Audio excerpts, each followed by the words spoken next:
Hello everyone, আসসালামু আলাইকুম। কেমন আছেন আপনারা সবাই? আজকে প্রথম রোজা, ভয়াবহ পরিমাণে টায়ার্ড লাগছিল। একবার ভাবলাম যে না, আজকে আর কোনো ধরনের কোনো গল্প-টল্প বলবো না, কিছুই বলবো না। কিন্তু অনেক দিন থেকে আমি হচ্ছে একটা ক্রাইম থ্রিলার গল্প চিন্তা করে রেখেছিলাম যে আপনাদের সাথে শেয়ার করব। সেটা চিন্তা করে ১ দিন, ২ দিন, ৩ দিন খুব অলস হয়ে যাচ্ছিলাম। ভাবলাম যে আসবো না, আসবো না, আসবো না। যেটা হয় না যে আম যখন একবার ঘাড়ের উপরে অলসতা পেয়ে বসে তখন কিন্তু আর সেটাকে ঘাড় থেকে নামানো যায় না।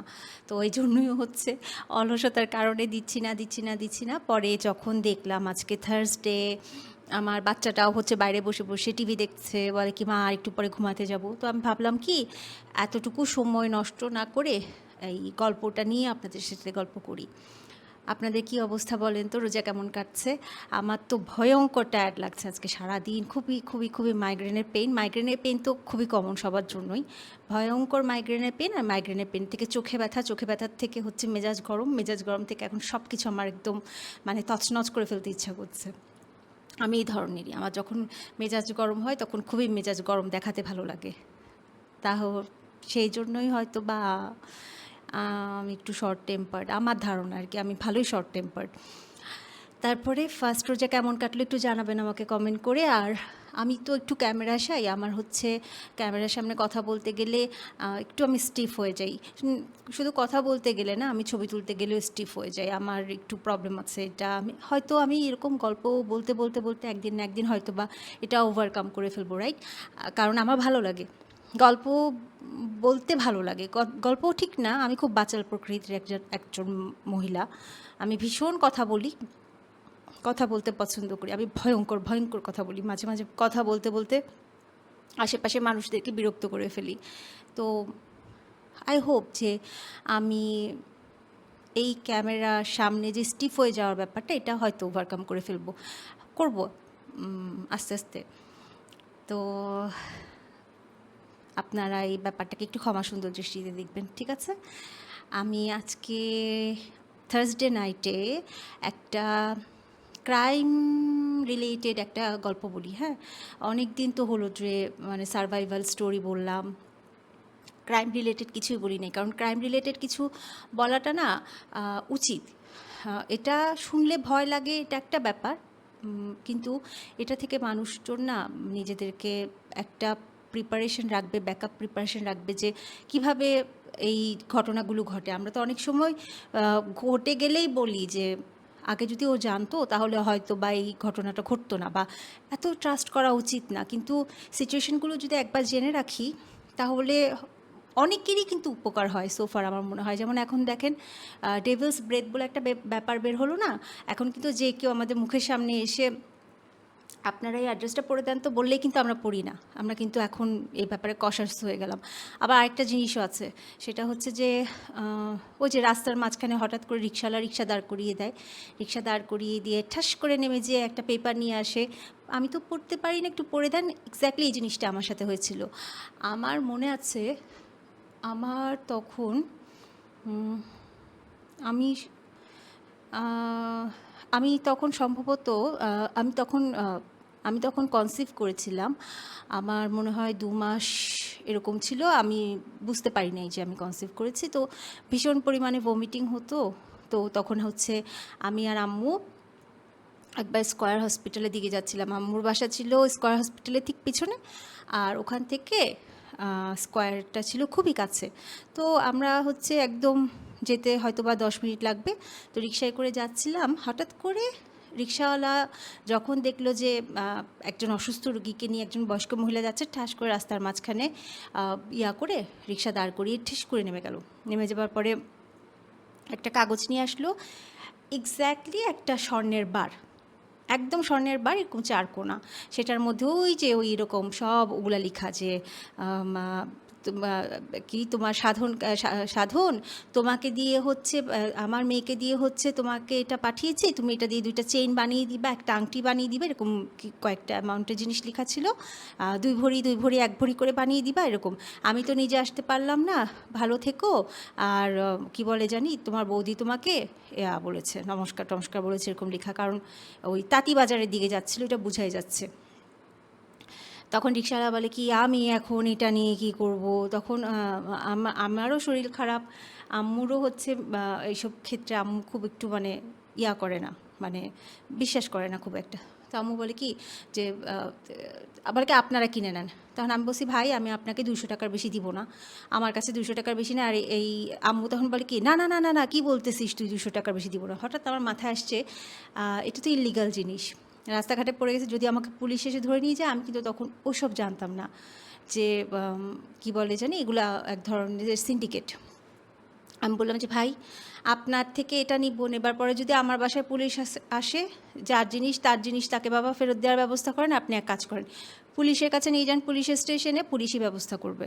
সেই রিকশাওয়ালা তো নাচরবান্দা, সে তো জবরদস্তি করে আমাকে দিবেই দিবে, কিন্তু আমি তো তার কাছ থেকে নিব না, আম্মুও নিবে না। আম্মু বলে কি আমি ব্যাগে, প্রথম কথা আমি ব্যাগে এত টাকা আনি নাই, দ্বিতীয় কথা হচ্ছে এগুলো আমার দরকার নাই, যেহেতু দরকার নেই আপনি একবারই পুলিশের স্টেশনে নিয়ে যান, পুলিশ তো নিজে যে ওনার তাকে খুঁজে বের করবে, আর ওনার যদি খুশি হয় আপনাকে একটা ভালো কিছুই দিবে।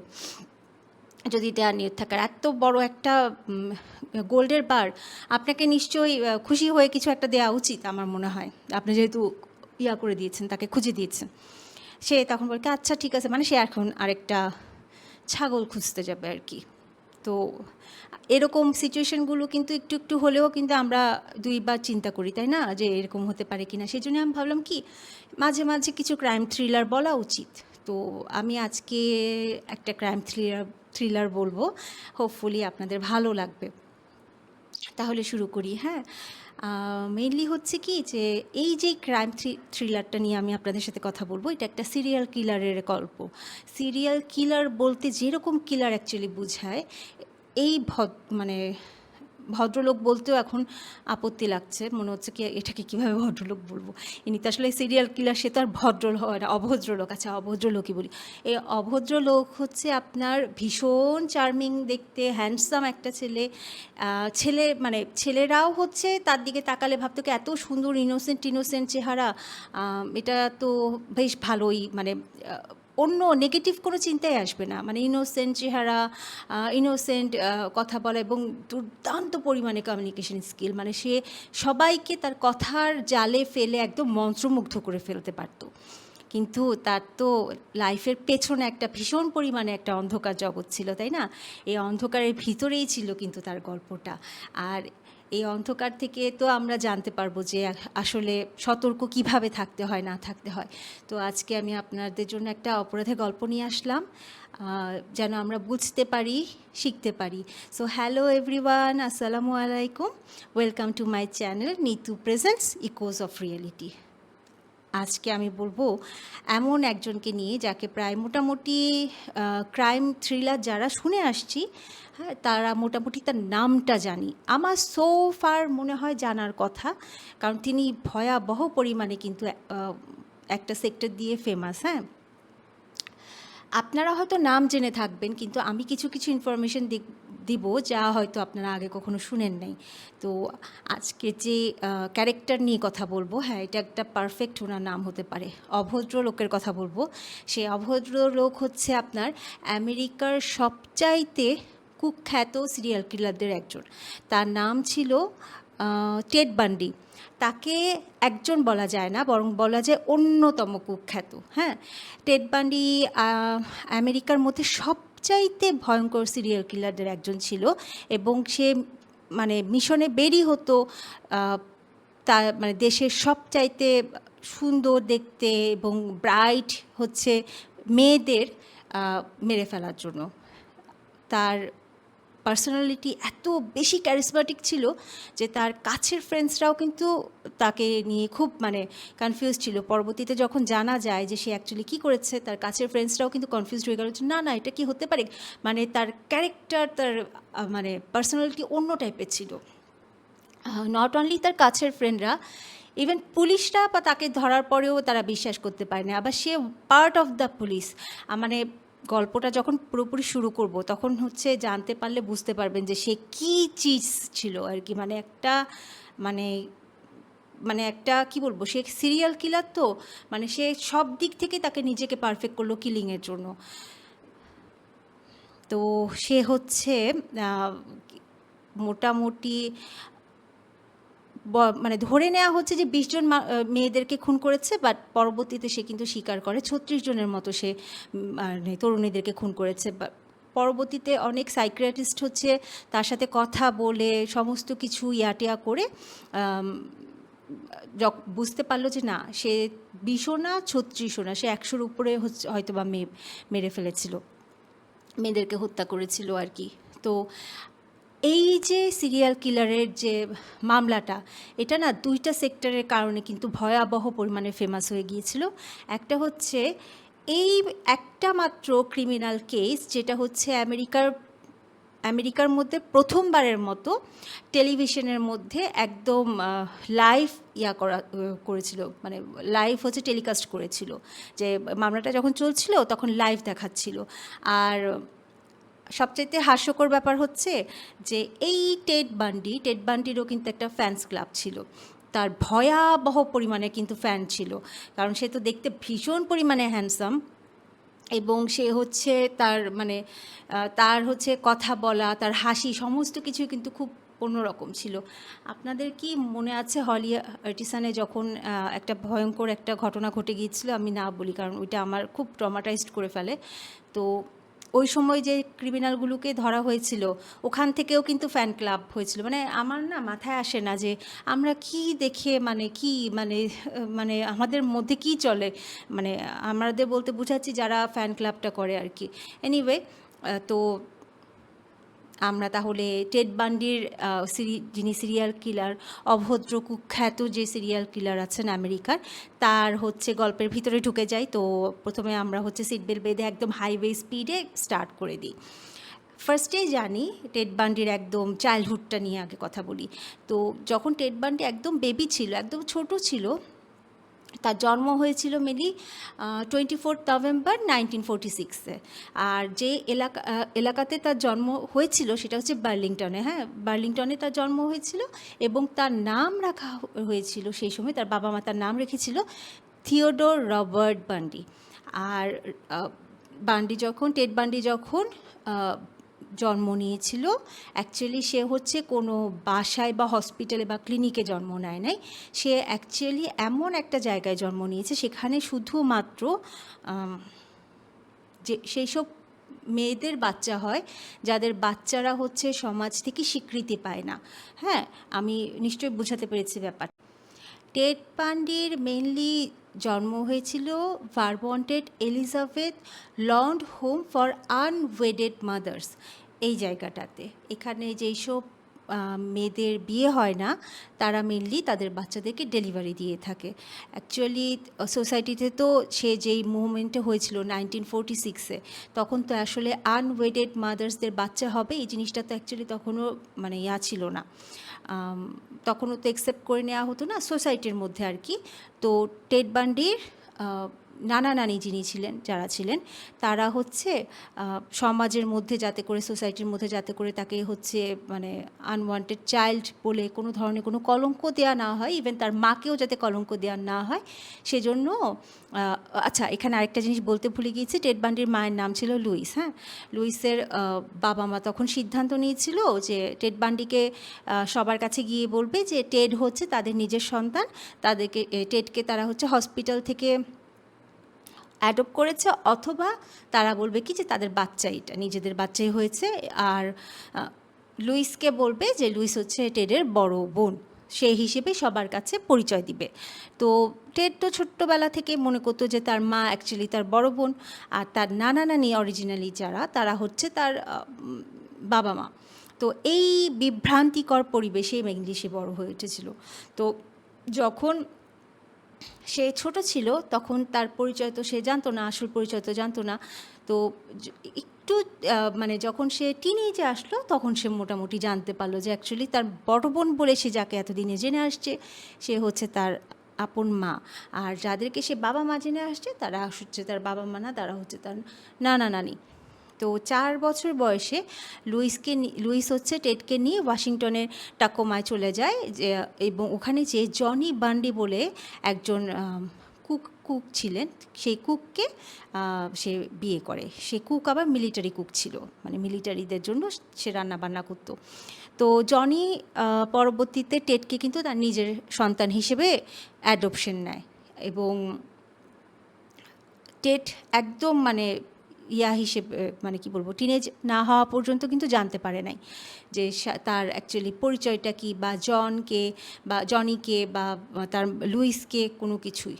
তো পরবর্তীতে যখন তার কালিগ একজনের সাথে যখন তার খুব ভালো সম্পর্ক হয় না, ফ্রেন্ডরা বসে বসে গল্প করছি, তখন সে বাই কনভারসেশন চালাতে চালাতে একসময় বলে যে ছোট বয়সে না আমি হচ্ছে খুব মানে কনফিউজ থাকতাম, who is my mom, who is my grandparents, এগুলা নিয়ে। তো যাই হোক, এরপরে যেটা হয় যে অল্প বয়সে চাইল্ডহুডের মধ্যেই টেড বান্ডির কিন্তু বিহেভিয়ার খুব মানে অস্বাভাবিক ছিল। টেড বান্ডির বিহেভিয়ার অস্বাভাবিক বলতে, নর্মাল যে কিলাররা থাকে, হ্যাঁ, তারা তো ছোট বয়সে যদি সাইকোলজিক্যাল টেস্ট করা হয় তখন দেখা যায় যে তারা হচ্ছে হয় বিছানায় পি করে দিচ্ছে, অথবা তাদের হচ্ছে সাইকোলজিক্যাল ইয়াটা হয় কি ফার্স্টে তারা স্টার্ট করে অ্যানিমেল কিলিংয়ের মাধ্যমে। হ্যাঁ, টেড কিন্তু এগুলো কিছুই করতো না। তো বাট সে কী করতো, 3 বছর বয়সে সে একবার তার খালার চারপাশে কিচেনের যতগুলো নাইফ ছিল সেই নাইফগুলোকে নিয়ে এসে সাজিয়ে রেখে দাঁড়ায় দাঁড়ায় হাসছিল। মানে কি অদ্ভুত! তার খালা পরে বলেছিল যে ও হচ্ছে অন্য বাচ্চাদের মতো নর্মাল ছিল না, দেখতে একদম নর্মাল বাচ্চা হলেও একটু অন্যরকম ছিল, কি ছিল বোঝা যেত না। তো স্কুল লাইফে টেডকে নিয়ে সবাই খুব বুলি করতো, কারণ বলতো যে মানে ওই যে ওর মা নিয়ে বা ফ্যামিলি নিয়ে বুলি করতো। সে দেখতে খুবই সুন্দর হলেও কখনোই কিন্তু খুব ফেমাস ক্লাসে হয় না যে স্কুলের মধ্যে একটু ফেমাস হয়ে গেলাম, সেরকম কখনো হতে পারে নাই। সে ভিতরে ভিতরে ভীষণ পরিমাণে শাই ছেলে ছিল, আর সেই সাথে সে হচ্ছে তার কথাবার্তাগুলোকে না এক্সপ্রেস করতে পারতো না। এটার মেন কারণটাই ছিল সে তো কনফিউজ ছিল ছোটো থেকেই, যে কারণে সে তার নিজের কথাগুলো হচ্ছে কখনোই মানে এক্সপ্রেস করে বলতে পারতো না। যেহেতু সে ছোটোবেলা থেকে জানতেই পারে নাই যে তার ফ্যামিলির ব্যাপারটা নিয়ে কীভাবে বলবে, সে কারণে বলা হয়ে থাকে যে পরে যে সাইকিয়াট্রিস্টরা বললো যে যেহেতু তার বিশ্বাস ফার্স্টেই ভেঙে গিয়েছিল, এই বিশ্বাস ভেঙে যাবার কারণে সে হয়তো স্কুল লাইফে ভীষণ শাই থাকতো, নিজেকে শেলের ভিতরে লুকিয়ে রাখতো।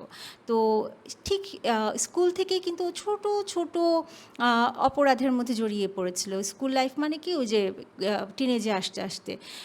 তো 1966-এ সে কী করে, সিয়াটলের ওয়াশিংটন ইউনিভার্সিটিতে অ্যাডমিশন নেয়।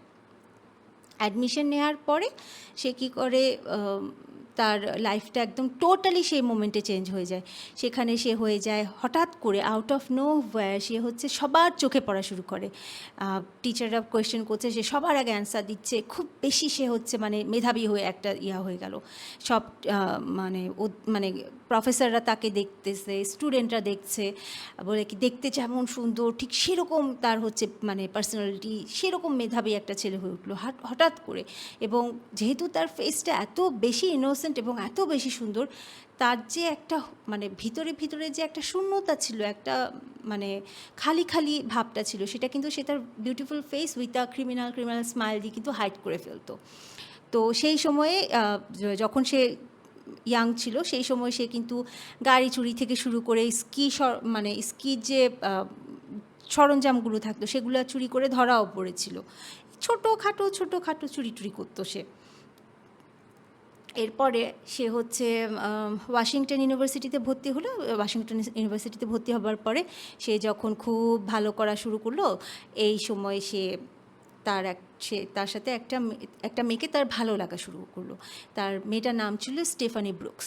এখন স্টেফানি ছিল ভীষণ সুন্দরী, অনেক বড়লোকের মেয়ে, সেই সাথে হচ্ছে তার একটা পলিটিক্যাল ইনফ্লুয়েন্স আছে, এরকম ফ্যামিলি বিলং করে সেই মেয়ে।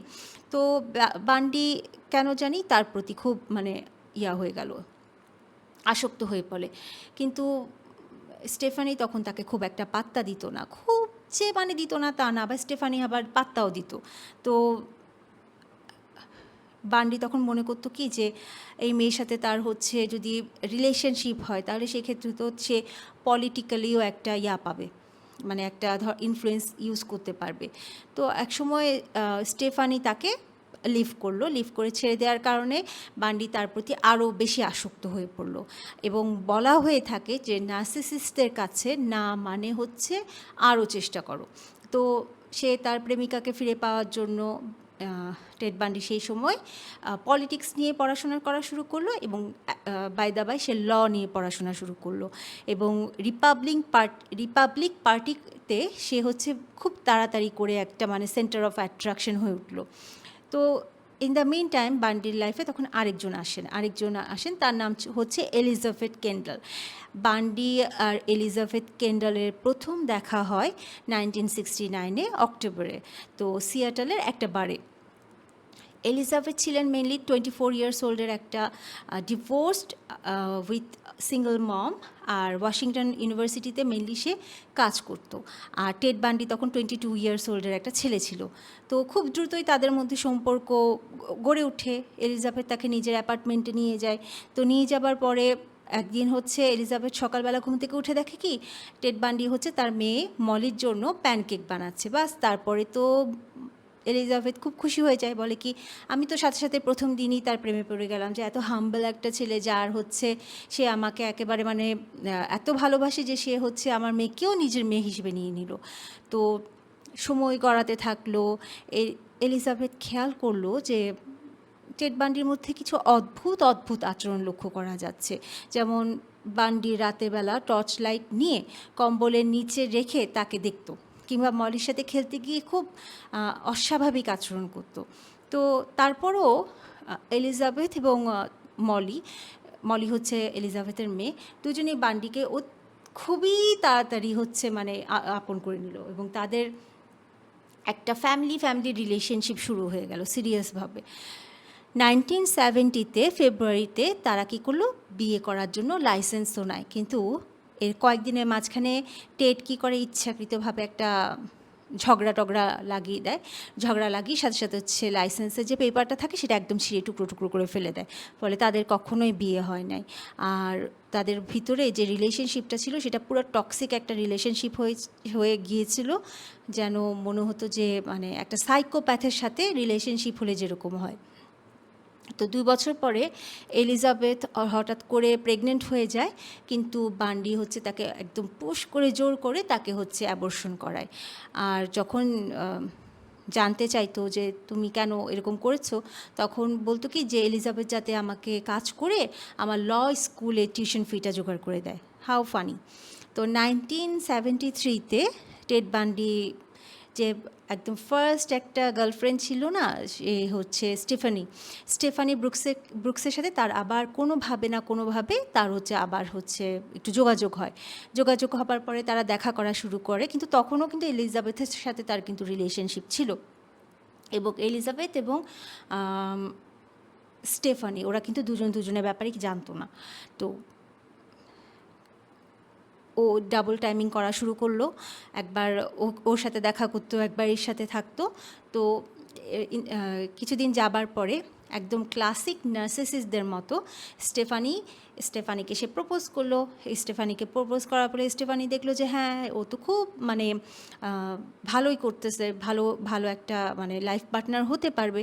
তখন কি করলো, স্টেফানি ইয়েস বলে দিল ওকে, মানে এনগেজমেন্টের জন্য যখন প্রপোজ করে। বাস ও ইয়েস বলা মাত্রই হচ্ছে আমাদের অভদ্র টেড বান্ডি সে তার সাথে সম্পূর্ণ ধরনের হচ্ছে যোগাযোগ বন্ধ করে দিল। পরবর্তীতে যখন স্টেফানি তাকে কোনোভাবে খুঁজে টুজে বের করে সামনাসামনি জিজ্ঞেস করলো যে তুমি কেন আমাকে তো প্রপোজ করার পরের দিন থেকে তুমি আমার সাথে সম্পূর্ণ যোগাযোগ বন্ধ করে দিলা। ভাই বলে কি, আরে তুমি কী বলছো, আমি তো তোমাকে বুঝতে পারছি না, তুমি তো এই ধরনের কথাবার্তার কোনো মানেই আমি বুঝতে পারছি না, তুমি এসব কেন বলছো। মানে এমন একটা ভাব করছে যেন তাদের মধ্যে কখনোই কোনো কিছু ছিল না, বা কোনো ধরনের কোনো কথাবার্তাও কখনো হয় না, এনগেজমেন্টের মনে হয় কিছুই হয় না। তো স্টেফানি তখন তার সাথে একদম সম্পূর্ণ যোগাযোগ বন্ধ করে দিয়ে নিজের মতো করে হচ্ছে অন্যখানে বিয়ে টিয়ে করে সংসার করা শুরু করে দিল। এবং এখান থেকেই মেইনলি শুরু হয়েছে কিন্তু তার একটা মানে কি বলবো এটাকে, তার একটা ধাপের পর ধাপ এগিয়ে চলা। হ্যাঁ, আর বলা হয়ে থাকে সাইকোলজিস্টরা যখন সাইকোলজিক্যাল মানে মেন্টালিটি করে অ্যাসেস করে, তখন তারা বলে থাকে যে যখন একটা সাইকোপ্যাথ কারো মাধ্যমে হয়ে থাকে, মানে কষ্ট পেয়ে থাকে, তখন সে কী করে, তার আদার্স যে শিকারগুলো থাকে, সরি আমি খুব একটা ল্যাঙ্গুয়েজ ইউজ করছি যেটা খুবই বাজে language, but I have to tell you, otherwise আপনারা বুঝতে পারবেন না। তখন তারা কি করে যে তার এমন কাউকে পছন্দ করে যে দেখতে কিন্তু তার মতো, মানে তার যার কাছ থেকে সে কষ্ট পেয়ে আসছে, সে যখন তাকে খুন করে বা কোনো কিছু ক্রিমিনাল অ্যাক্টিভিটি করে, তখন সে মাথায় ইমাজিন করে যে সে হচ্ছে ওই মেয়েকেই বা ওই শিকারকেই করছে। তো এখন টেড বান্ডি কী করে, এর কিছুদিন আগে একটা সুইসাইড হটলাইন সেন্টারে কাজ নেয়। তো আপনারা একবার চিন্তা করেন তো, একটা ভবিষ্যৎ সিরিয়াল কিলার যে মানে সুইসাইড কী বলে হটলাইন সেন্টারে কাজ করছে, ওখানকার এমপ্লয়ি, হাউ ফানি। তো বান্ডি আসলে হচ্ছে সহানুভূতি কী জিনিসটা বুঝতো, কিন্তু সেটা সে ইউজও করতো শুধুমাত্র আনন্দের জন্য। মানে আহারে তুমি কেন সুইসাইড করবা, এটা ওটা হাবিজাবি ভক্কচক্কর কথাবার্তা বলতো, এবং অন্যের কষ্টটা সে বুঝে আনন্দ নিত কষ্ট থেকে। সেই সময় তার একজন ওয়ার্কার ছিল তার সাথে, তিনি একজন লেখিকা ছিলেন, তার নাম ছিল অ্যান রুল। হ্যাঁ, তিনি পরে বান্ডিকে নিয়ে একটা বিশাল বড় বই লিখেছেন, খুবই বিখ্যাত হয়েছিল বইটার নাম ছিল স্ট্রেঞ্জার বিসাইড মি। তো অ্যান সেখানে লিখেছিল টেড ছিল এমন একজন যে মনোযোগ দিয়ে কথা শুনতো, এবং তুমি তাকে এমন কথা বলতে পারতে যা কাউকে বলতে পারতো না, মানে তুমি যা কাউকে বলতে পারবে না এমন কথাও কিন্তু তুমি তাকে বলতে পারতে। কিন্তু বাস্তবে সে কিন্তু ভিতরে ভিতরে কিভাবে একটা হত্যা করবে, একটা কিলিং করবে, সেটার কিন্তু প্ল্যান করতো। Out of the mind say plan করতো। আর আরও বললো যে আমার তো একটা কুকুর ছিল, এই কুকুরটা না সবাইকে ভালোবাসতো, সবার কাছে যেত, সবাই ডাকলে মানে খুব করে যেত, খুব খুব সুইট এবং খুব কিউট একটা কুকুর ছিল। কিন্তু সেই কুকুরটা কেন জানি টেডকে একদম সহ্য করতে পারতো না। সে কাছে আসলেই কুকুরটা ঘাউ ঘাউ ঘাউ ঘাউ করতে থাকতো এবং ভীষণ বিরক্ত হতো। তো কুকুর তো অ্যাকচুয়ালি বিশ্বাসী, মানে কুকুর তো মানুষ বুঝে, তো তারা বুঝতে পারতো কে ভালো কে খারাপ, এটা অ্যানের থিওরি অনুযায়ী আর কি। তো অ্যান হয়তো বেঁচে গিয়েছিলেন কারণ অ্যান হচ্ছে টেড বান্ডির ভিকটিম টাইপ, যে টাইপের ভিকটিম সে চুজ করতো সেই টাইপের মধ্যে পড়তো না। আর বান্ডি হচ্ছে সাধারণত অপরিচিত মহিলাদেরকেই হত্যা করতো যাতে সে ধরা না পড়ে। তো টেড বান্ডি ফার্স্টে ল পড়লো, পলিটিক্স পড়লো, এরপর সে সুইসাইড হটলাইন সেন্টারে কাজ করা শুরু করলো, পড়ছিল সাইড বাই সাইড, এবং পড়তে সে কী করলো, সাইকোলজিক্যাল পড়াশোনা শুরু করলো, সাইকোথেরাপি কীভাবে করতে হয়, মানে মানুষের লজিক্যাল যে টাইপটা আছে সেটা নিয়ে লেখাপড়া শুরু করলো।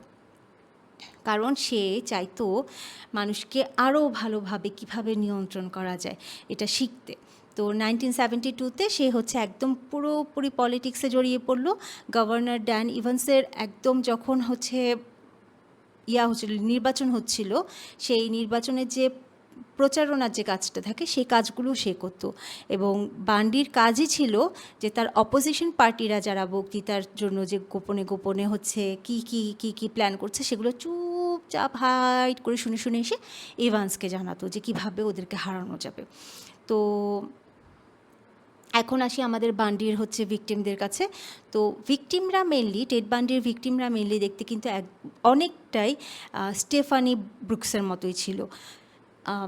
এটা যেটা একটু আগে আমি বললাম যে সিরিয়াল কিলাররা হচ্ছে তাদের ওয়াইফ অথবা এক্স গার্লফ্রেন্ড অথবা যাদেরকে থেকে তারা হচ্ছে ধোঁকা খেয়ে আসছে তাদের মতো মহিলাদেরকে তাদের কিন্তু ভিকটিম হিসেবে চুজ করে থাকে।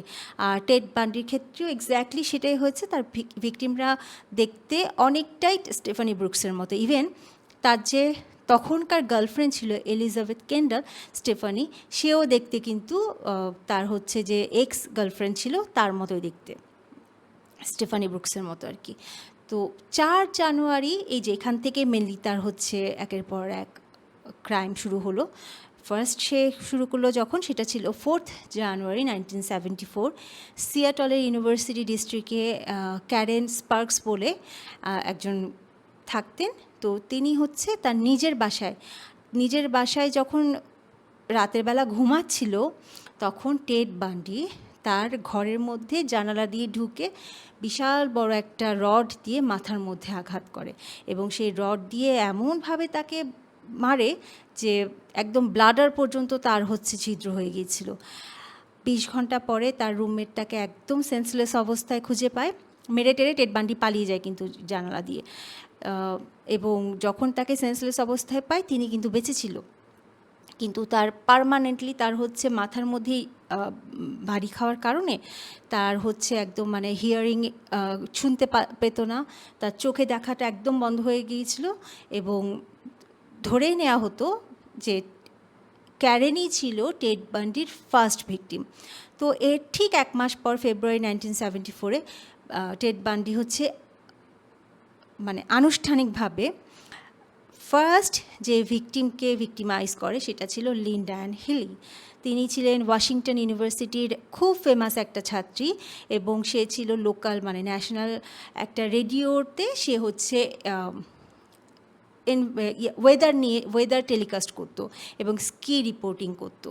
তো পুলিশ যখন জানতে পারে, তখন হচ্ছে যে তার রুমমেটরা একদিন মানে হঠাৎ করে ট্রিপল ডানে ফোন করে বলে যে তাকে খুঁজে পাওয়া যাচ্ছে না, হঠাৎ করে সে নিখোঁজ হয়ে গিয়েছে, এবং সে নিখোঁজ হয়েছে মেনলি তার বেড থেকে, মানে সে রাতেরবেলা ঘুমাচ্ছিল, এরপরে তাকে খুঁজে পাওয়া যাচ্ছে না। পুলিশ যখন তার রুমে আসলো, রুমে এসে দেখে কি বিছানার মধ্যে রক্তের দাগ পাওয়া যায়, এবং যে রক্তের দাগ পাওয়া যায় সেটাতে কিন্তু সচরাচর মারা যাবে এরকম না, এমনভাবে রক্তের দাগ পাওয়া গিয়েছে যাতে মনে হচ্ছে জাস্ট একটা বাড়ি মেরে সেন্সলেস করা পর্যন্ত।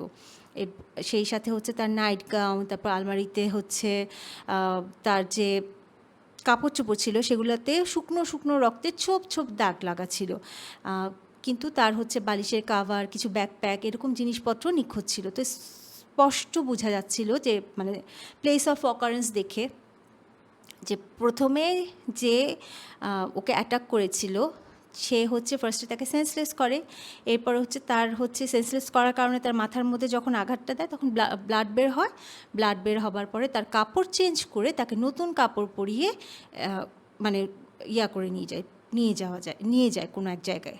তো 3 দিন পর 911-এ পুলিশ হচ্ছে একটা ফোন পায়, সেই ফোনের মধ্যে একজন পরিচয়বিহীন লোক তা বলছে পুলিশকে যে 8 তারিখে যে মেয়েটিকে আক্রমণ করা হয়েছিল আর লিন্ডাকে যে নিয়ে গিয়েছে তারা একই ব্যক্তি। তো পুলিশ তো কলারের নাম বুঝতে পারে নাই। পরবর্তীতে 14 মাস পরে লিন্ডার হচ্ছে মাথার খুলির একটা পার্ট এবং চোয়ালের হাড়ের একটা পার্ট পাওয়া যায়, তাও আবার টেইলর মাউন্টেনে। পরবর্তীতে জানা যায় যে বান্ডির সেই জায়গাটা মানে সেই মাউন্টেনটা ছিল বান্ডির ফেভারিট প্লেস, যেখানে সে হচ্ছে লাশগুলো ফেলে যেত। তো এরপরে বান্ডি কী করা শুরু করলো, আস্তে আস্তে করে সে হচ্ছে মোটামুটি রাতে বের হওয়া শুরু করলো, এবং এমন মানে ভিকটিম সে চুজ করতো যাদের এক্সাম থাকতো, একটু বেশি সময় লাইব্রেরি থেকে বের হচ্ছে, এবং এমন জায়গায় সে হচ্ছে তার ভিকটিম চুজ করতো যেটার আশেপাশে হচ্ছে কোনো কনস্ট্রাকশনের কাজ চলছে, তাহলে করে শব্দ বা চিৎকারগুলো একদম ঢাকা পড়ে যাবে। এরপরে সে হচ্ছে এরকম করতে করতে করতে এখন সবখানে তো আর কনস্ট্রাকশনের কাজ চলে না। তো এরপরে সে কী করলো, নিজেকে হচ্ছে মানে আহত একজন রোগী দেখাতো, হাত ভেঙে গেছে, পা ভেঙে গেছে, আমাকে একটু সাহায্য করবে টাইপের কাজ করে করে সে মেয়েদেরকে সাহায্য চাইতো, সাহায্য চেয়ে চেয়ে তাদেরকে গাড়িতে তুলে নিত, এরপরে সে হচ্ছে তাদেরকে অ্যাটাক করে তাদেরকে মানে করে ফেলতো, মানে মেরে ফেলতো।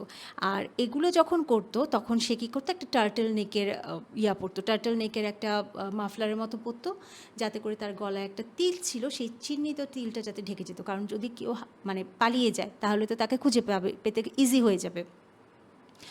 এই সময় কিন্তু এলিজাবেথ আর মলির সাথে কিন্তু তার রিলেশনশিপ ভালোই ছিল, বাট এলিজাবেথ কিন্তু তখন লক্ষ্য করতো যে বান্ডি না কিছুদিনের জন্য হঠাৎ করে হাওয়া হয়ে যায় এবং 3-4 দিন পরে খুব স্বাভাবিকভাবে ফিরে আসে। তো তখন যখন এলিজাবেথ জিজ্ঞেস করতো যে তুমি কোথায় গেছো, বান্ডি তখন উল্টা ওকে দোষারোপ করতো, বলতো যে তোমার জন্যই আমি বাসা থেকে ছেড়ে চলে গিয়েছি, একটু হাওয়া টাওয়া খেয়ে আসছি আর কি। বাট বান্ডি অ্যাকচুয়ালি বের হতো সিয়াটলে তার ক্রাইমগুলো চালানোর জন্য। মার্চ 1974-এ মাত্র লিন্ডাকে মারার 1 মাস পর তার নেক্সট টার্গেট হয় ডোনা। ডোনা হচ্ছে ডোনাগেল ম্যানশন। মাত্র 19 বছর বয়সী একটা ছাত্রী, সে এভারগ্রিন স্টেট কলেজে পড়াশোনা করতো। মেনলি সে সেই দিন রাতের বেলা বের হয়েছিল ক্যাম্পাসে, কনসার্ট হচ্ছে, সেই কনসার্টে যাওয়ার জন্য। পরবর্তীতে টেড বান্ডি হচ্ছে তার পাশ দিয়ে যাচ্ছিল, যে বলছিল যে হঠাৎ করে সে ইচ্ছা করেই পাটা স্লিপ কেটে পড়ে যায়। তখন ডোনা দেখে যে তাকে হেল্প করতে যায়, তখন বলে কি আমার তো মনে হয় পাটা মচকে গেছে, তুমি কি আমাকে একটু কষ্ট করে গাড়ি পর্যন্ত নিয়ে যাবা। তখন ডোনা হচ্ছে তাকে কার পর্যন্ত নিয়ে যায়। তখনই হচ্ছে টেড বান্ডি তার মাথার মধ্যে আঘাত করে তাকে কারে উঠিয়ে এরপরে তাকে নিয়ে চলে যায়। পরবর্তীতে তার ফুল বডি কখনোই খুঁজে পাওয়া যায় নাই। পরবর্তীতে যখন বান্ডিকে জিজ্ঞেস করা হয় তখন বান্ডি স্বীকার করে যে তাকে সে মেনলি হচ্ছে এলিজাবেথের বাড়ির ফায়ার প্লেসে পুড়িয়ে ফেলেছিল আর কি। In the meantime Ted Bundy কাজ নেয় Washington State Department of Emergency সার্ভিসেসে, যেখানে নিখোঁজ মানুষদের হচ্ছে রিপোর্টগুলো জমা করা হতো। আর এতে করে সে হচ্ছে পৈশাচিক আনন্দ পেত যে ও তাদেরকে এভাবে করে খুঁজছে, বা কেউ যখন খুঁজতে আসতো সে তাদেরকে আবার সিম্প্যাথাইজ করতো। মানে কি একটা ভয়াবহ অবস্থা। তো এগুলো করতে করতে মাঝখানে সে কখনো ক্র্যাচ নিয়ে, কখনো পুলিশ অফিসার সেজে মেয়েদের কাছে যেত। নিজেকে সে পরিচয় দিতে হচ্ছে অফিসার টেড রোজল্যান্ড হিসেবে। নিজের আসল নাম কখনোই সে ব্যবহার করতো না। মাঝে মাঝে ব্যবহার করতো, মাঝে মাঝে ব্যবহার করতো না, কারণ সে ভাবতো যে আমার তো এতই আমি তো এতই আই ক্যান ম্যানেজ এভরিথিং, আমি কখনোই আমাকে কেউ ধরতে পারবে না, এবং আমাকে ধরাটা ইম্পসিবল ছিল। আস্তে আস্তে হচ্ছে টেড বান্ডি আরও ভয়ঙ্কর হওয়া শুরু করলো, আরও হচ্ছে সে আরও মানুষকে ভিক্টিমাইজ করা শুরু করলো, এবং আরও সে অ্যাক্টিং করা শুরু করলো। তার অভিনয় এত বেশি নিখুঁত ছিল যে কোনো ভিকটিমকে কিন্তু দোষারোপ করার সুযোগ থাকতো না যে হ্যাঁ তুমি এরা বুঝতে পারো না কেন। কারণ টেড বান্ডি দেখতে ভীষণ ভালো, সে পড়াশোনায় স্মার্ট, সে অলওয়েজ হচ্ছে টিপটপ থাকতো, সব মিলিয়ে একটা আকর্ষণীয় মুখোশ সে পরে বেড়াতো। আর এই মুখোশের মাঝখানেই কিন্তু তার সমস্ত ভিকটিমরা পটে যেত।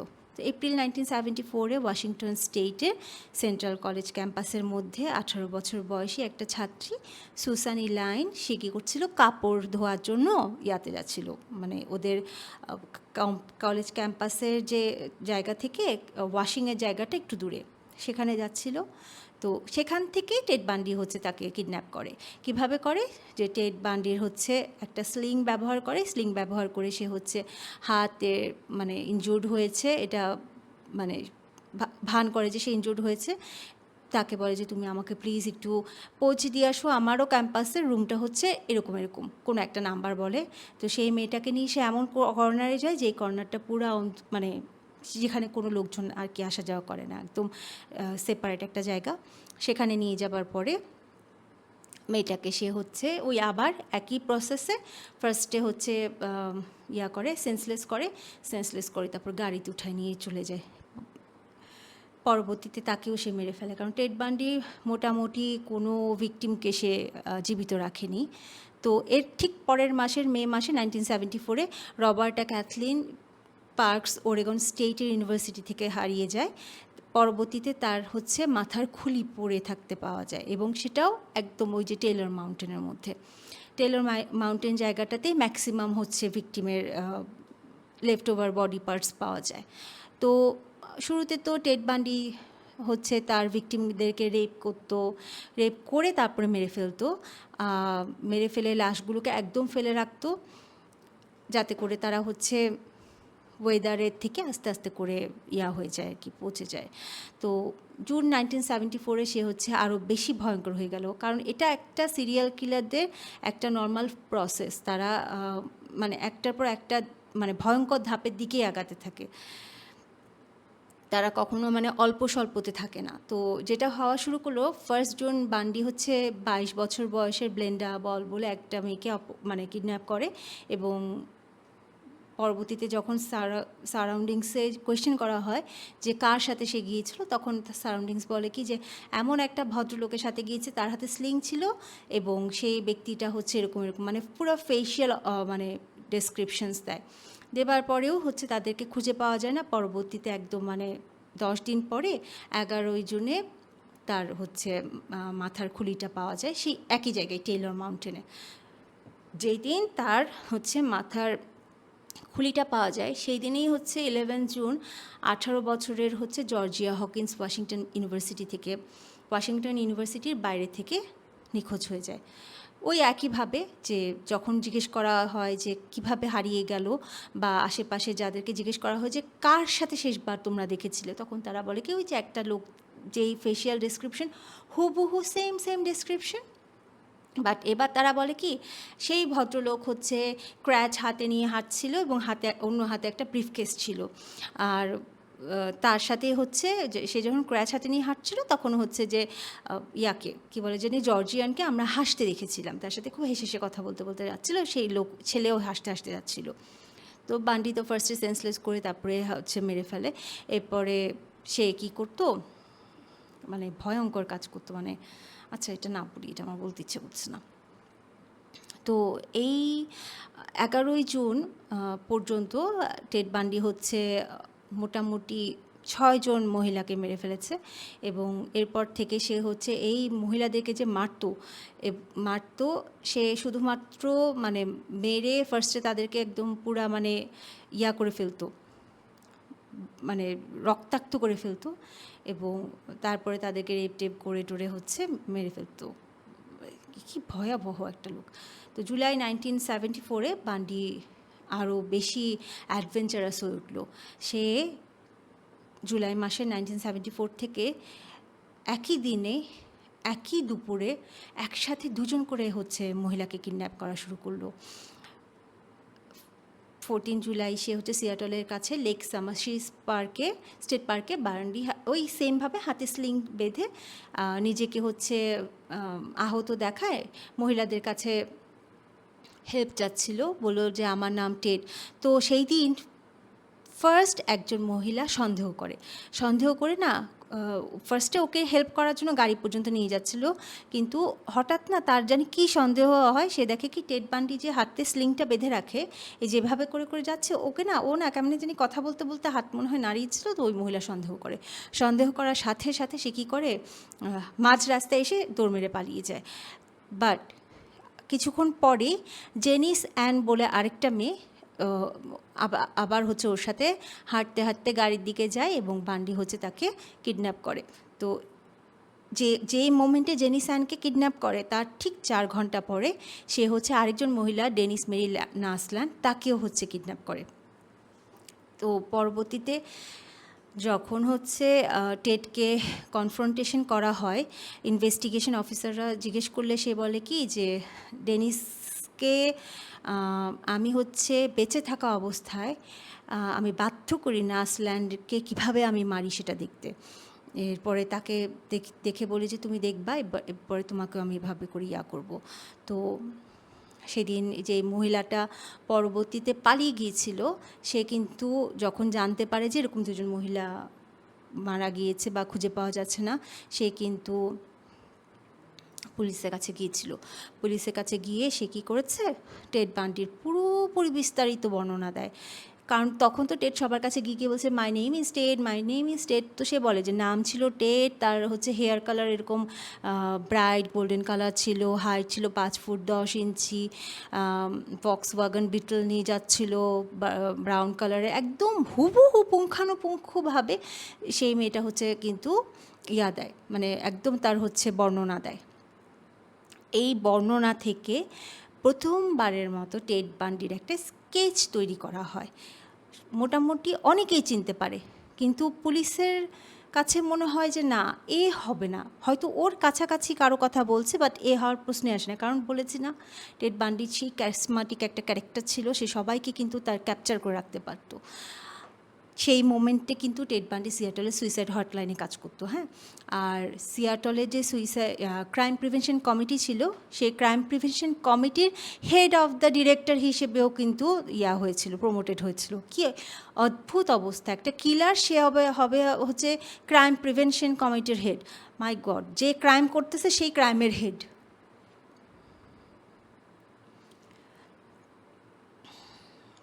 পরবর্তীতে যে আমি বলেছিলাম না, টেড বান্ডির একটা কো ওয়ার্কার, ওর হচ্ছে কলিগ ছিল, যেটা হচ্ছে নাম অ্যান রুল, যার ডগের কথা বলেছিলাম, সেও কিন্তু স্কেচটা দেখতে পায়। স্কেচটা দেখতে পেয়ে তারও কিন্তু সন্দেহ হয়। সে পুলিশকে বলে যে I hope this is not the Ted, but আমার মনে হচ্ছে এটা টেডও হতে পারে। কিন্তু পুলিশ হচ্ছে ওর কথা কেউ না গুরুত্ব দেয়নি, বলে কি যে না, এটা হবে না। আমার মনে হয় কি যে ও হচ্ছে কনফিউজড হয়ে গেছে। পরবর্তীতে টেড বান্ডির যে গার্লফ্রেন্ড ছিল এলিজাবেথ কেন্ডল, সে 3বার পুলিশকে জানাইছে যে আমার মনে হয় আমার বয়ফ্রেন্ডই হচ্ছে খুনি, এবং আমার ধারণা সে করছে, কারণ ওই সময়গুলোতে কিন্তু সে ছিল না, বাসায় ছিল না। বাট পুলিশ কিন্তু তাকেও গুরুত্ব দেয় না, একদমই না। বলে কি যে আপনি কি বুঝেন, আপনি এগুলো জানেন না। কারণ টেড তাদেরকে এত সুন্দর করে বোঝায়, এত সুন্দর করে কথা বললে। আরেকটা ব্যাপার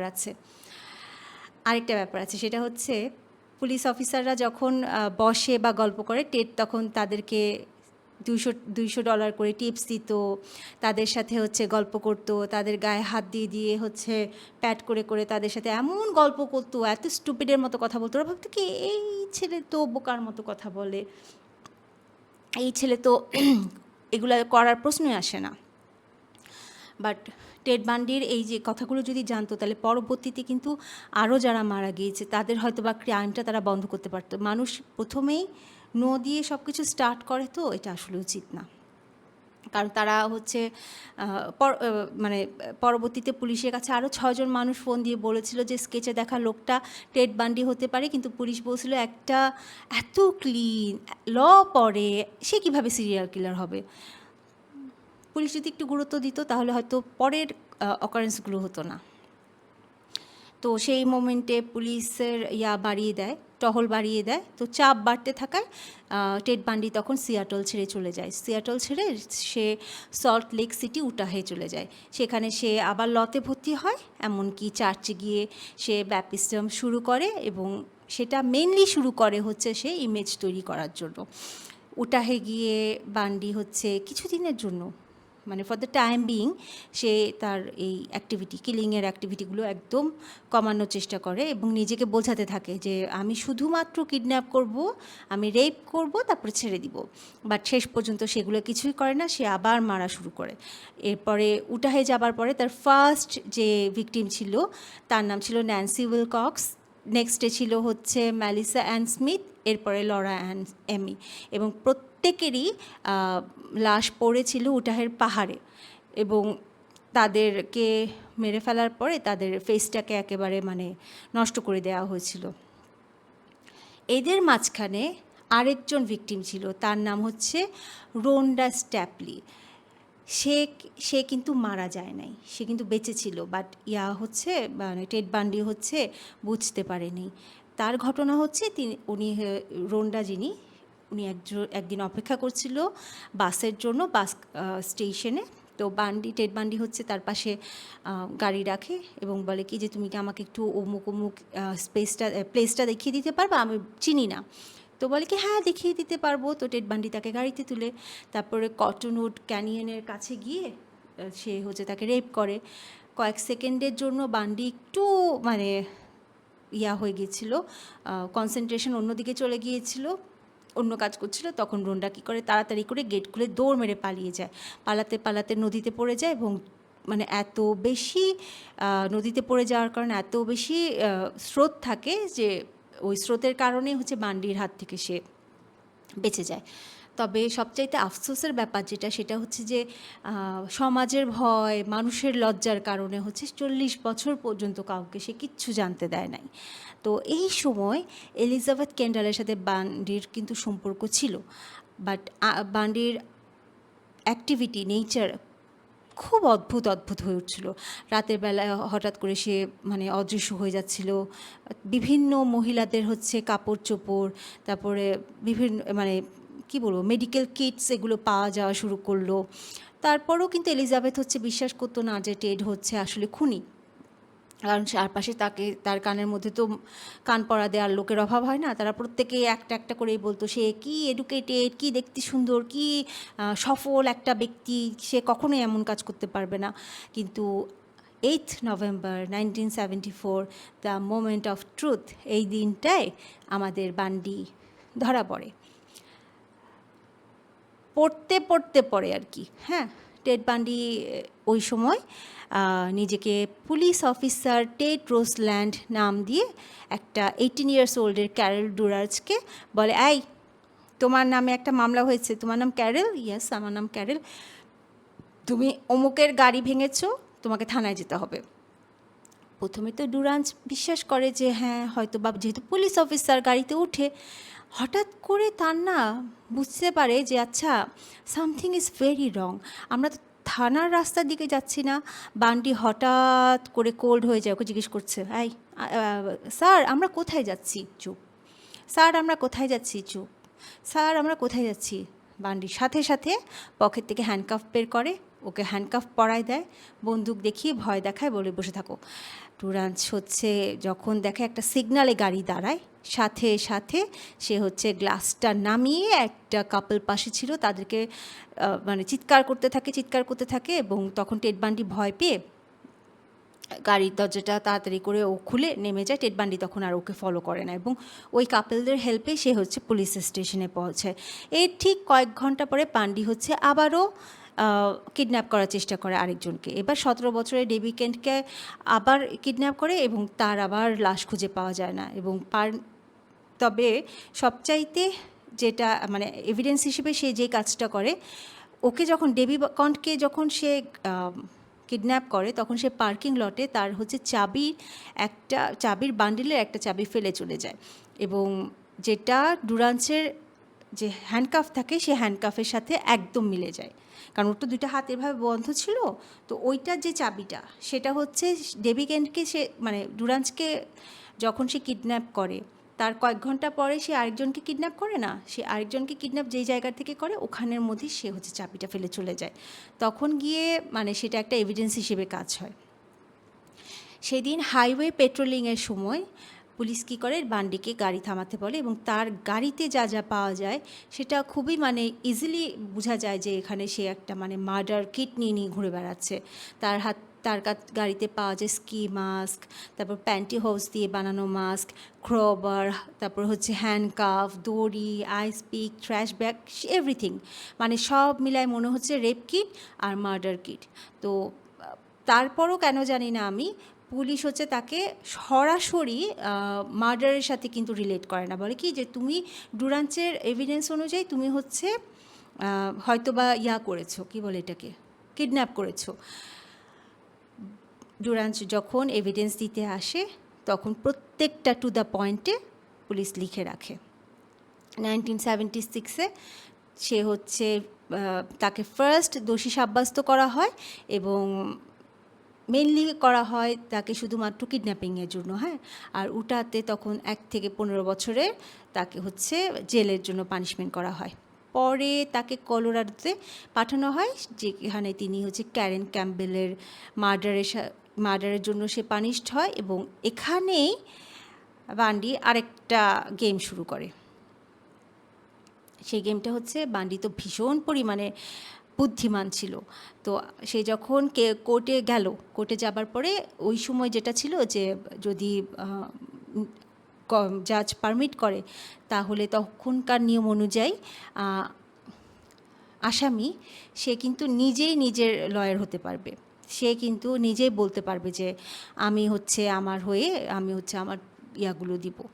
তো সেই জন্য আসামিদেরকে ওই সময়ে লয়ের বই পড়ার জন্য লাইব্রেরি ব্যবহার করতে দেওয়া হতো এবং সেই সময় হ্যান্ডকাফও থাকতো না। তো বান্ডি এই সুযোগটাই কাজে লাগায়।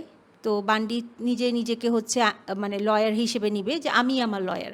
তো 7 জুন 1977-এ বান্ডি কলোরাডোতে যখন কোর্টে তার মামলা চলছিল তখন সে লাইব্রেরিতে পড়তে গিয়ে ওখান থেকে পালায়, এবং তাও কখন, যখন মানে হয় না মাঝখানে যে শুনানির জন্য যে একটা বিরতি দেয় সেই সময় দোতলা থেকে লাফ মেরে সে পালিয়ে যায়, এবং একদম মানে ওই যে বন টনের মাঝখান দিয়ে একদম সুন্দর মতো করে সে পালায় যায়। 6 দিন পর্যন্ত সে বনে বাজারে ঘুরে ঘুরে বেড়ায়, এবং কেবিন কেবিন থেকে ঘুরে ঘুরে সে হচ্ছে খাবার চুরি চুরি করে খায়। এরপরে সে কোনোভাবে দেখে যে রাস্তার ওপারে একটা গাড়ি রাখা, গাড়ির সাথে গাড়ির চাবি রাখা, সে গাড়ি চুরি করে পালিয়ে যায়, এবং ভয়ঙ্করভাবে গাড়ি চালাতে গিয়ে সে অ্যাক্সিডেন্ট করে আবার ধরা খায় পুলিশের কাছে। মজার ব্যাপার হলো সেই সময় যে মামলাটা চলছিল সেটা কিন্তু মানে অনুমানের উপরে চলছিল, সেটার কিন্তু কোনো সেই সময় কোনো ডিএনএ টেস্ট যেহেতু চালু হয় নাই, ও কিন্তু ইজিলি মানে হয়তো বা মার্ডারের জন্য সে হতো না, হয়তো বা কিডন্যাপিং বা অ্যাবডাকশনের জন্য হয়তো বা সে পানিশড হতো, বাট পালায় যাওয়ার কারণেই তো সে তার সর্বনাশটা ডেকে নিয়ে আসছে। তাকে জেলে ফেরত পাঠানো হয়। বান্ডি তখন আবারও কীভাবে পালাবে সেটার জন্য প্ল্যান করতে থাকে, এবং এই সময়ে সে মিডিয়ার আলোচনায় উঠে আসে, এবং আশ্চর্যজনকভাবে অনেক অনেক মহিলারা তাকে চিঠি পাঠায়, ভক্ত হয়ে উঠে তার। জেল থেকে টেড বান্ডি তার একটা মানে যে জেলে যে বন্দি থাকে সেই সহবন্দির কাছ থেকে কিভাবে তার মাধ্যমে হচ্ছে $500 আনায় তার কোনো একটা ভক্তের কাছ থেকে, এবং সে প্রতিদিন যখন গোসল করতে যেত, গোসল করতে যেয়ে সে কী করতো যে যে কী বলে এটাকে, জেলের যে সিলিংয়ে সে একটু একটু করে গর্ত করে রাখতো, কি একদম মানে মুভির মতো গর্ত খুঁড়তে সে হচ্ছে তখন ডিসিশন নিল যে এই সাথে সাথে আমাকে ওজন কমাতে হবে। সে পুরো 35 পাউন্ড ওজন কমায় এবং গর্ত দিয়ে বের হয়ে সে পালায় যায়। 30 ডিসেম্বর 1977 বান্ডি আবার পালায় যায়, গর্ত দিয়ে বের হয়ে জেলের ক্রল স্পেসে যায়, সেখান থেকে জেলারের অ্যাপার্টমেন্টে উঠে আসে। জেলার তখন তার প্রেমিকার সাথে বাইরে হচ্ছে ডিনার ডেট করতে যায়, এই অবস্থায় সে বাইরে বের হয়ে সুন্দর দরজা দিয়ে বের হয়ে চলে যায়। বের হয়ে সে হচ্ছে প্রথমেই শিকাগো হয়ে ফ্লোরিডায় যায় গাড়ি চুরি করে, এবং সেখান থেকে সে টালাহাসি বলে একটা শহর আছে সেই শহরে পৌঁছায়। আর এখানে সে শুরু করে আরও ভয়ঙ্কর মার্ডার। 15 জানুয়ারি 1978 ফ্লোরিডা স্টেট ইউনিভার্সিটি চি ওমেগা হাউসে বান্ডি মাত্র 15 মিনিটে 4 জন মহিলাকে হচ্ছে অ্যাটাক করে। মার্গারেট বোমান ও লেসা লেভি একদম সাথে সাথে মারা যায়। লেভির বডিতে হচ্ছে কামড়ের দাগ পাওয়া যায়, যা পরে বান্ডির বিরুদ্ধে ভয়ঙ্কর গুরুত্বপূর্ণ প্রমাণ হিসেবে কাজ হয়। সেই সাথে আরও 2 জন ছিল, ক্যারেল চ্যান্ডলার এবং ক্যাথি ক্লেইনার। 2 জন ভীষণ পরিমাণে ইনজুর্ড হলেও বেঁচে থাকে। তো সেদিন রাত্রেই বান্ডি হচ্ছে আরেকজন মহিলা শেরিল থমাসকেও অ্যাটাক করে। 9 ফেব্রুয়ারি 1978 ফ্লোরিডার Lake City Junior High School থেকে 12 বছরের কিম্বারলি লিচকে সে কিডন্যাপ করে সে তাকে মেরে ফেলে। তার লাশ পরে পাওয়া যায় সুয়ানি রিভার স্টেট পার্কে। আর এই 12 বছরের মেয়েটাই ছিল বান্ডির একদম লাস্ট শিকার। 15 ফেব্রুয়ারি 1978 ফ্লোরিডায় পেনসালোকয় সে একটা চুরি করে ভক্সওয়াগন বিটল চালাচ্ছিল। তো পুলিশ অফিসার হচ্ছে ছিলেন একজন, তিনি হচ্ছে তাকে থামায়। তো সেই সময় যখন পুলিশটাকে থামায় তখন বান্ডি কী করে, গাড়ি থেকে নেমে পালানোর চেষ্টা করে ধরা খায়। তো তাকে নিয়ে আসে, পুলিশ স্টেশনে নিয়ে আসে। প্রমাণ হিসেবে পাওয়া যায় লিসা লেভির শরীরে যে সে কামড় দিয়েছে সেই কামড়ের দাগে তার দাঁতের ছাপ এবং কামড়ের সাথে একদম মিলে যায়। আর এভিডেন্স হিসেবে যারা অন্য মহিলারা ছিল, যে 2 জন ইনজোর্ড ছিল, তারাও হচ্ছে সাক্ষী দেয়। সব মিলিয়ে এবার টেড বান্ডির হচ্ছে পালানোর কোনো সুযোগ ছিল না। তো সেই সময় এলিজাবেথ কেন্ডাল অবশেষে বান্ডির সাথে একদম রিলেশনশিপ মানে একদম অফ করে দেয়। আর কি অদ্ভুত না, কী বলে, টেড বান্ডির লাইফে তখন আরেকজন মহিলা আসে, ক্যারেল অ্যান বুন। তিনি বান্ডির পুরনো পরিচিত ছিল এবং তার হচ্ছে একেবারে ভয়ঙ্কর ডাই হার্ড ফ্যান ছিল। তো জুন 1979-এ বান্ডির হচ্ছে বিচার কাজ শুরু হয়। আর এটা হচ্ছে আমেরিকার ইতিহাসে ফার্স্ট ব্রডকাস্টিং হচ্ছে একটা কেস, যেটা টিভির মধ্যে সবাই সরাসরি দেখতে পাচ্ছিল। জি ওমেগাতে যখন বিচার কাজ চলছিল, সেটা একদম ভয়ঙ্কর, মানে একদম মানে কি বলবো, ড্রামাটিক জিনিস ছিল। কারণ টেড বান্ডি নিজেই নিজের উকিল ছিল, নিজেই নিজেকে হচ্ছে উপস্থাপন করছিল। আর সে যেহেতু আইনের ছাত্র ছিল, সে তার মানে সার্কামস্টেন্সেসগুলোকে না ভয়ঙ্কর পরিমাণে হচ্ছে ড্রামাটিক করে ফেলেছিল।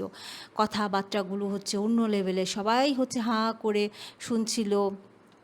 নট অনলি দ্যাট, যখন সাক্ষীরা তার এগেনস্টে কোনো ধরনের সাক্ষী দিচ্ছিল, তাদেরকে যে ক্রস এক্সামিন করছিল, সে এমনভাবে করছিল, চোখ দিয়ে এমনভাবে তাকাচ্ছিল যে ওরাও কিন্তু ভয় পেয়ে যাচ্ছিল।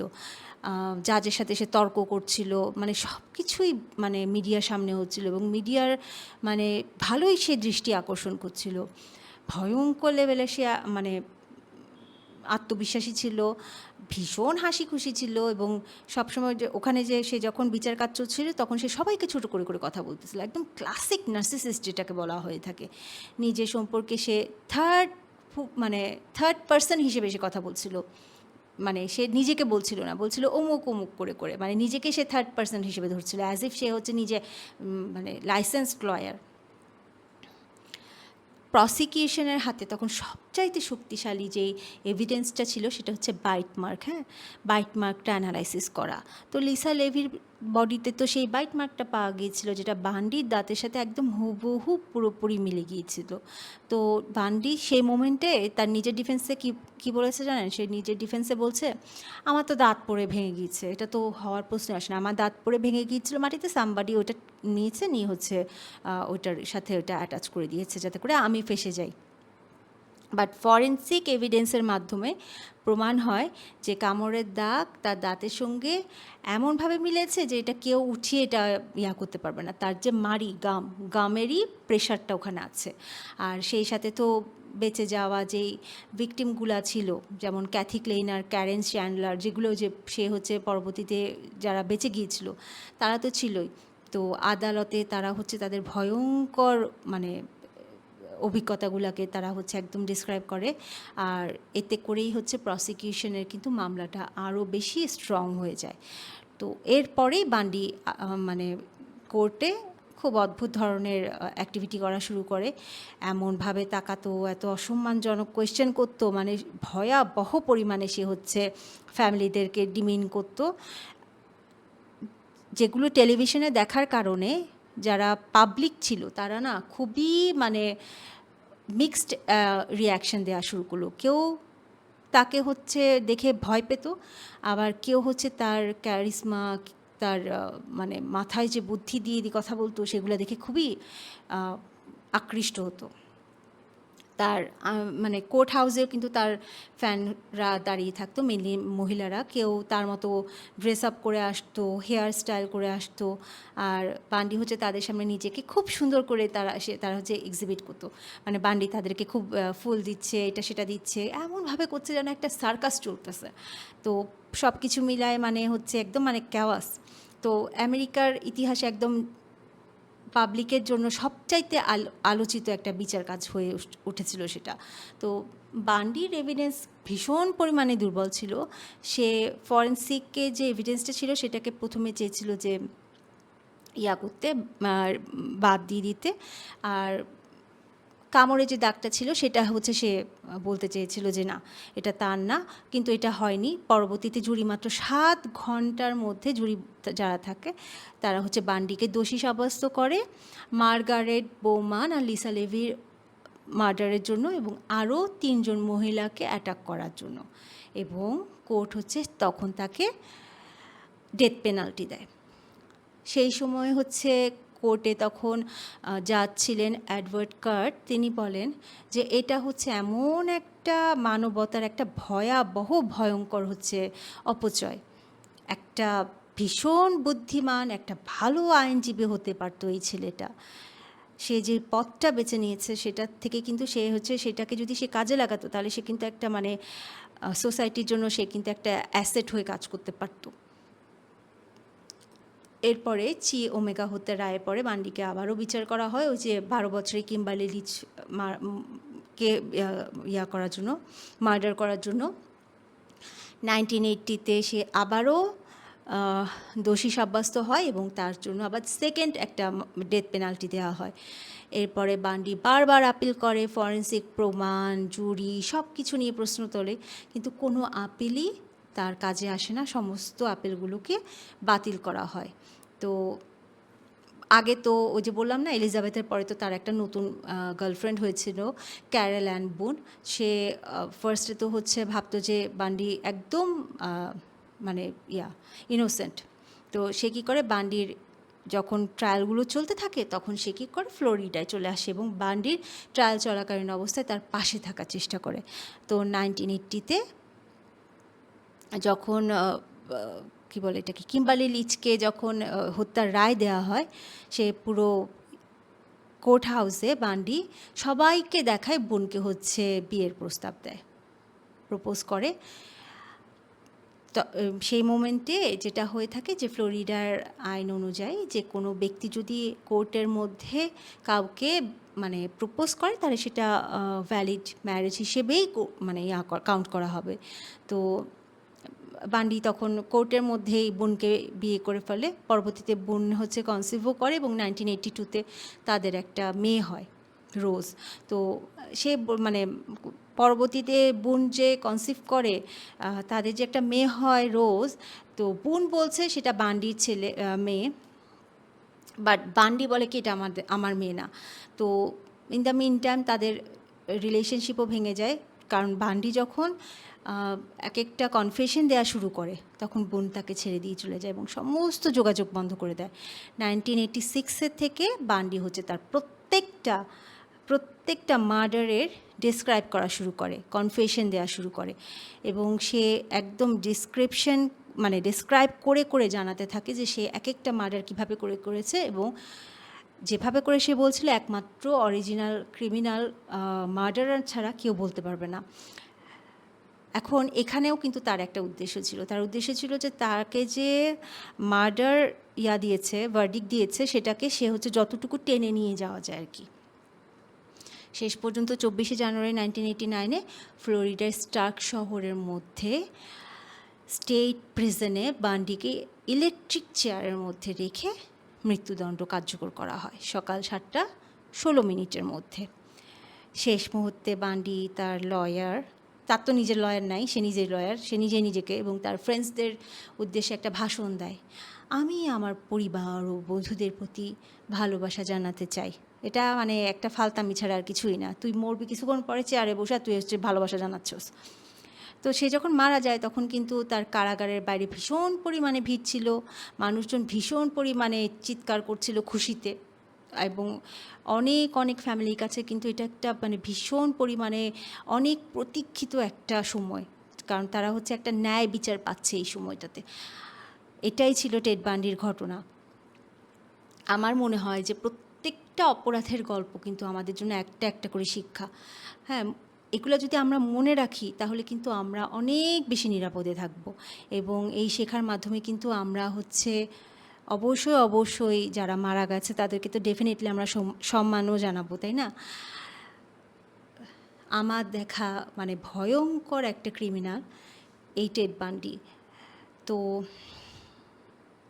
আপনারা হচ্ছে যদি আমার এই গল্পটা যদি আপনাদের ভালো লেগে থাকে তাহলে অবশ্যই আপনারা হচ্ছে সচেতন থাকবেন, নিরাপদ থাকবেন এবং অবশ্যই অন্যকে দেখানোর জন্য বা জানানোর জন্য আমার এই চ্যানেলটাকে সাবস্ক্রাইব করে দিবেন। আমার এই চ্যানেলটা সাবস্ক্রাইব করলে কেউ না কেউ হয়তো এরকম ঘটনাগুলো থেকে নিজেদেরকে কিন্তু প্রোটেক্ট করতে পারবে, সোফার আমার যেটা মনে হয়। আর আমার কাছে মনে হয় যে প্রত্যেকটা স্টোরি কিন্তু একটা ইকো রেখে যায়, যেহেতু আমার চ্যানেলের নাম ইকোজ অফ রিয়ালিটি। ইকো শব্দটা তো আমি ডেফিনেটলি বলবো, এটা বাংলায় বলতে গেলে কিন্তু শুনতে আমার কাছে মনে হয় কি ইকোটা বেশি ভালো লাগে, প্রতিধ্বনির থেকে ইকোটা অনেক সুন্দর লাগে, তাই না? প্রত্যেকটা স্টোরি হচ্ছে একটা একটা করে ইকো রেখে যায়। তো যদি আপনারা মনে করেন সেই ইকোটাকে একদম ক্লোজ টু দ্য হার্ট রাখতে চান, তাহলে ডেফিনেটলি সাবস্ক্রাইব করবেন আমার চ্যানেলকে। এবং টিল দেন আপনারা ভালো থাকবেন, নিজেরা নিজেদেরকে অবশ্যই সেফ রাখবেন।